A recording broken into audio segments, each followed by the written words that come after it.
My game of the day from round 10 of the Tata Steel tournament is Aronian against Richard Rapport. This was a cracker. Aronian opened with his normal d4 and the game goes into a Queen's Indian.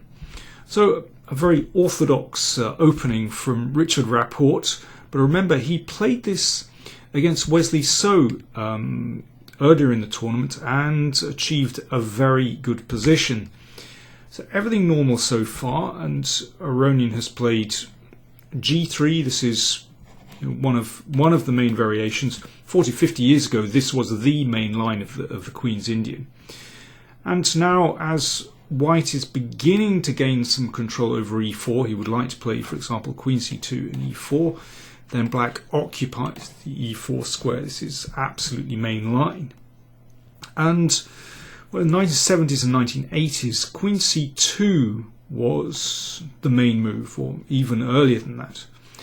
But it was found it's actually very difficult to prove an advantage with White in this position. Black can play f5, you can play d6, and bishop f6, you can play c5. All these moves are reasonable for Black. So Aronian played bishop d2, and yeah, in the last 20-30 years this has become the most popular move. In this position, Black can take the bishop straight away, but compared with, well, okay, bishop f6 is the normal move, I should say. And here Wesley So played rook c1, and well, Rapport got a decent position. But after bishop f6, instead of rook c1, Aronian just tucked the bishop away so it can't be taken. That's why I'm saying instead of bishop f6, Black could take on d2, take the bishop move earlier, although White, having not played rook c1, would be a move up, if that makes sense. So bishop e1, a slightly unusual move. It has been played a few times, not very often though. And clearly Rapport was sort of thrown onto his own devices at this point. And he came up with a rather strange move. Previously, well, c5 has been seen, but then d5 is a bit annoying for Black. Cuts out this bishop. What else? d6 looks reasonable, although Queen c2 starts to gain control over e4. Maybe the most sensible move is to simply trade and put the bishop on e4, and then Black can decide whether to play with possibly d5, possibly d6 and knight d7. That's the most solid, I think. Instead of this, Rapport played with rook e8, and that's a slightly mysterious move, and even now I'm slightly baffled by it, I have to say. Queen c2, very logical to try and get control over e4 and claim this diagonal. We've seen in so many Queen's Pawn openings how important it is for White, or how useful it is for White to get influence over this diagonal.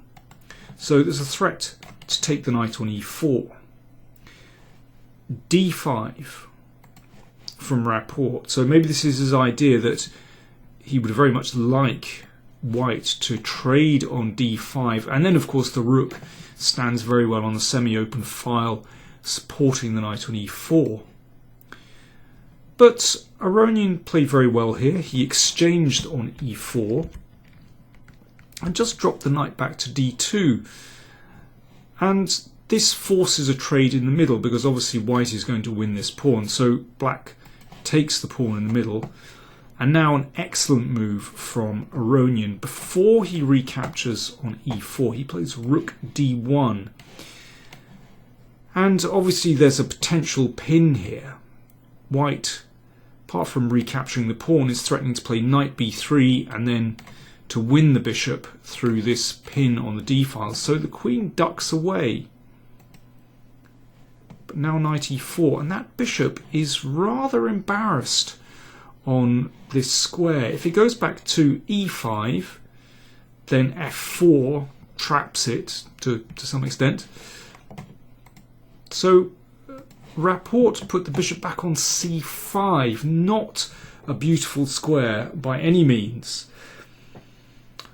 I was looking at this game live with a student of mine who suggested at this point, why not knight takes bishop? And it's a very good suggestion. Aronian could easily have played like this and then played, for example, f3 to bring the bishop out to f2 to attack this weak doubled pawn on c5. If white wants to play positionally, why not? But Aronian played more directly. He recognised that suddenly black's kingside hasn't many defenders at all, and he played straight for the attack with knight g5. This rather reminds me of his game against Anish Giri the other day, where he also threw in a knight g5 to threaten queen h7, and that provokes weaknesses on black's kingside. So here, for example, g6 would be met by bishop c3, and this is already absolutely disastrous for black. You can see very quickly this knight will spin back to f6, and the dart squares are just too weak. Having said that, f5, the alternative, also creates terrible weaknesses to the king's side. So the king is really opening up, and again, it's very much like his game against Anish Giri. It feels like a repeat performance, actually. So Aronian exchanged on b7 and brought the bishop out to this splendid diagonal.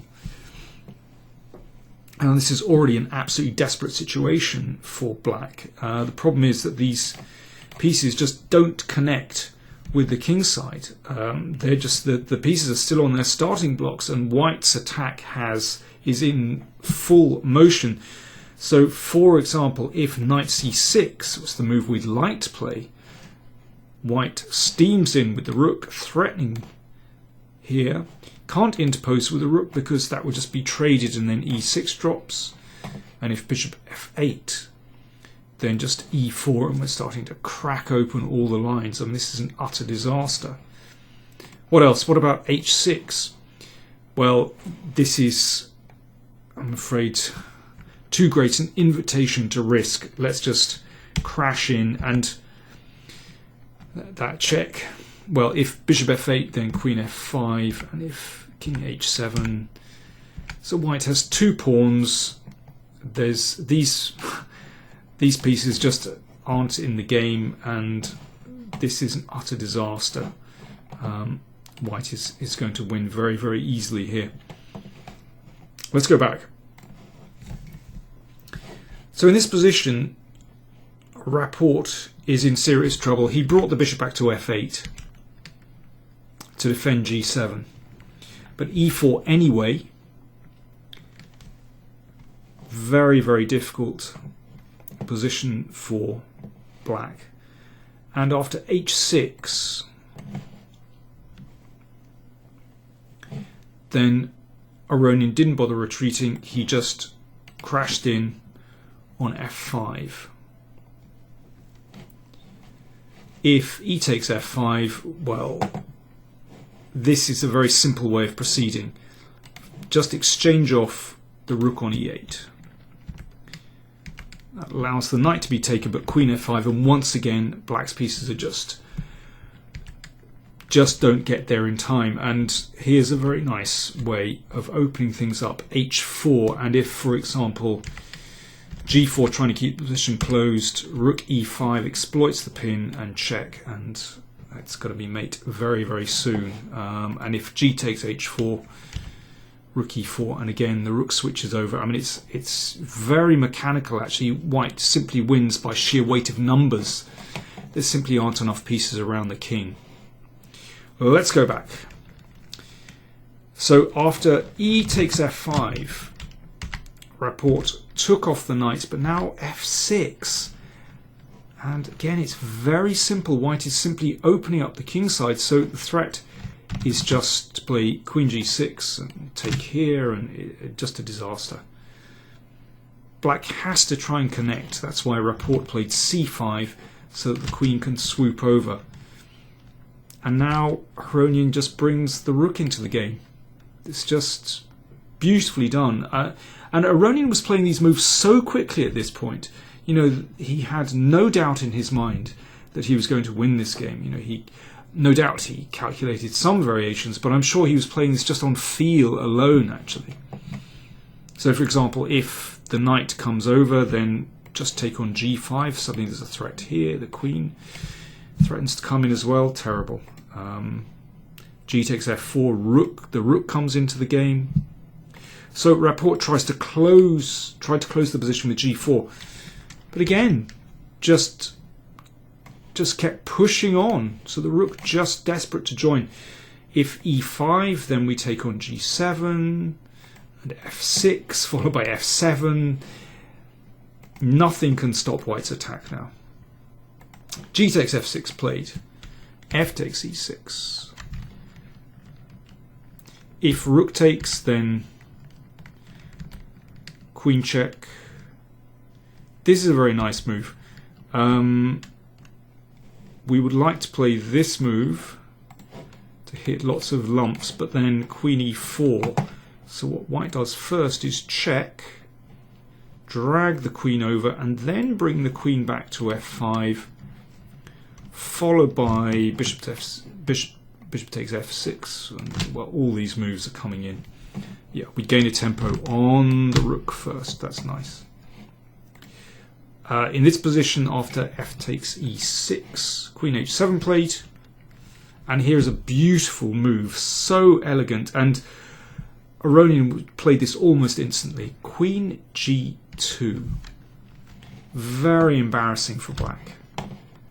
Threatening the rook. And there's only one defense, and that's to play knight a6, so that the rooks protect each other. But now the knight is way out of play, and that allows rook d7 now that the knight no longer protects d7. Queen moved. Rook takes f6. The second rook joins the attack. I mean, this is obviously absolutely hopeless for black. Rook d8. And Aronian finishes with a flourish. Rook takes f8. Well, rook takes would allow rook g7 and mate, well, winning material and soon mate along this diagonal. And after king takes, queen f1, check.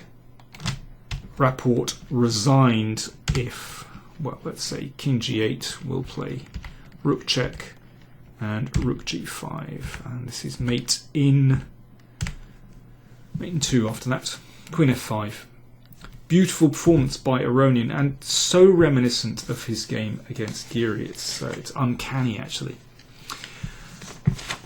Fantastic stuff. Well, the big winner in that round, well, Aronian, of course, but actually in the tournament, Wesley So. He defeated Wojtaszek.